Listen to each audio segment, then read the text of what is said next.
So the past few days, man, I was thinking about how I was gonna talk about this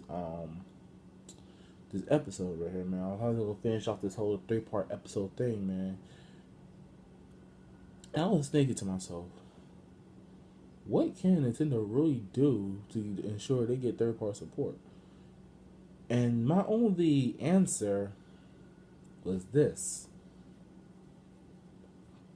See, it was never a technology problem with third party support in Nintendo.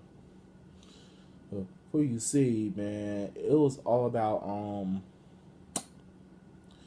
back in then in the '80s. Back then when the NES and the SNES was the top dogs of the console war.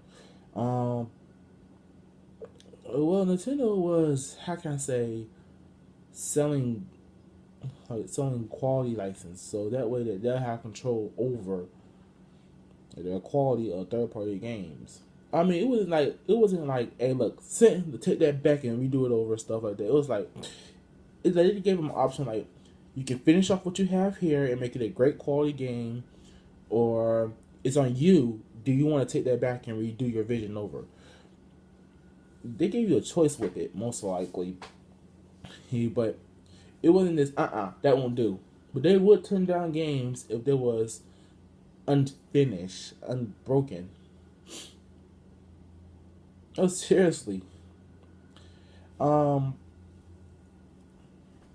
and censorship had some part to play in it, but it wasn't as big as you would have thought it was. How everybody makes it out to be that Nintendo censorship with third parties back then was the cause of their downfall. Even with Sega, man, Nintendo still had third party support because they were still top dog and they were still selling. Um, but once Sony stepped onto the scene, that third party shifted over there because hey, look, even Sega was following some of the Nintendo practices as well, and making sure they get quality on their system as well. They wasn't selling out quality losses or something like that, but they was maintaining that quality on their consoles as well, so they could have a equal console war. But when I look back at it, and I ask myself, how can Nintendo really get third party support on their console? Because the NX Power, if it does have this industry leading chips that everybody rumoring about, yes, I said rumor because it's not officially said. It really think to me about, will that actually guarantee third party support? Now, the boy Red Knight, he had a video on this before, and I guarantee you that he's most likely right about that because a lot of stuff he done talked about, has been right so far, man. He's reading the gaming market just like me. Um, I don't think that more power will equals third parties and sales for Nintendo. Basically, Nintendo has a lot of bonds to make up for with certain game developers and all that stuff, man. Because really, man, and even though what they did was, how can you say, would be quote unquote in the eyes of the gamers today bad. And what they did for us was basically, man, they want to keep the quality of gaming intact, so that way we won't have another gaming crash. Because you know what, man? Because even though with the second console of the gaming era, third party started to get lazy. Ports was getting halved off, and that's what ended the game. That what about almost ended the game in marketing in whole. But uh, and I honestly don't know what Nintendo can do to get third party back on board. But I know what the fans and third party can do to maintain their balance on Nintendo systems. But what can Nintendo do more than just throw out money? And the only way Nintendo's going to reconsider bonds with people is money. That's the only thing they can do that right now is a possible outcome to get third party support on the system. Really, they can the NX can sell pretty well, but like I said, more power won't guarantee third party support third party support. Even more sales won't guarantee it. Look at the Wii; it still had abysmal Wii had abysmal third party support, even though it was the best selling console out the seventh generation. And yes, I know casuals ate it up, and sales are sales. Can't be mad at it. But when you look at the Wii U, man, it had a lot of great games on it, and still didn't sell well. Like, look look what the Wii U was going up against in the previous years, and tell me what they had going for it. Let's see. They had Grand Theft Auto remastered. They had Tomb Raider remastered. They had Last of Us remastered. Um, Halo remastered. Her Titanfall, which wasn't all a great game. It was a good game. I had it on a 360, but not as great as I thought it was going to be. Not Pokemon. Sorry. Um, what else they have? They have Assassin's Creed Unity, which turned out abysmal. Call of Duty Advanced Warfare, and you look at these games, man, single handedly.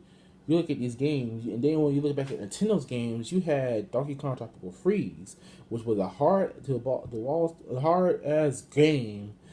I mean, which was meant they draw in more gamers with the difficulty spike, and that should have been working for them. Then you had Mario Kart, man, which everybody loves Mario Kart.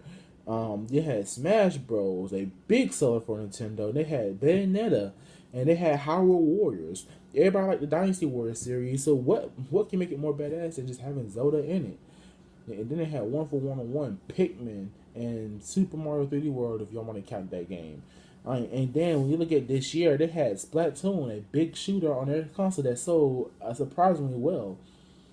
Oh, then they had Mario Maker. Everybody loved to design Mario games. And then they got Fatal Frame, then Xenoblade. And then how can this be that Nintendo has a lot of great games on their consoles and still not selling?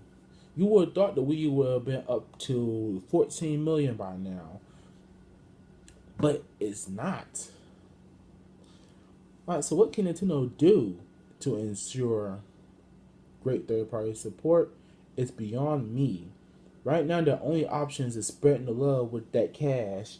And be honest, if they put all this money towards power, all this money towards third-party support, and nobody utilizes the power, that's money wasted. So Nintendo's trying to keep from wasting money on third party support and extra power. I believe that's the reason why they did the Wii U and the Wii like that.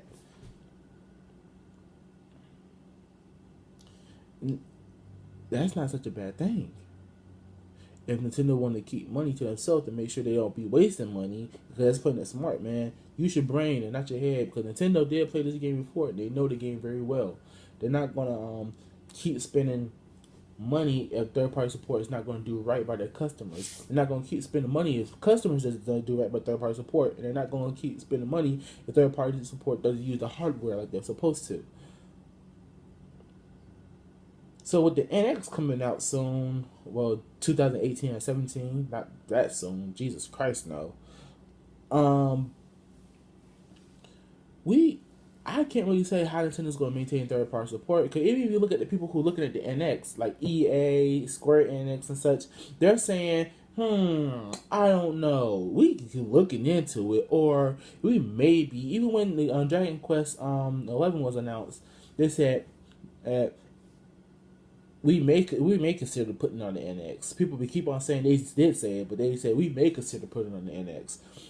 And then we have EA talking about we may work with the NX. I don't know. No, it's maybes. It's not guaranteed it will come out to say, oh yeah, sure, we're gonna work with the NX. So with third party support, Nintendo, I think it's best just to do you, because if third party support is just maybes and I don't knows, maybe it's best just to do you. So it's your boy Super Kid Super Clever signing out. Deuces.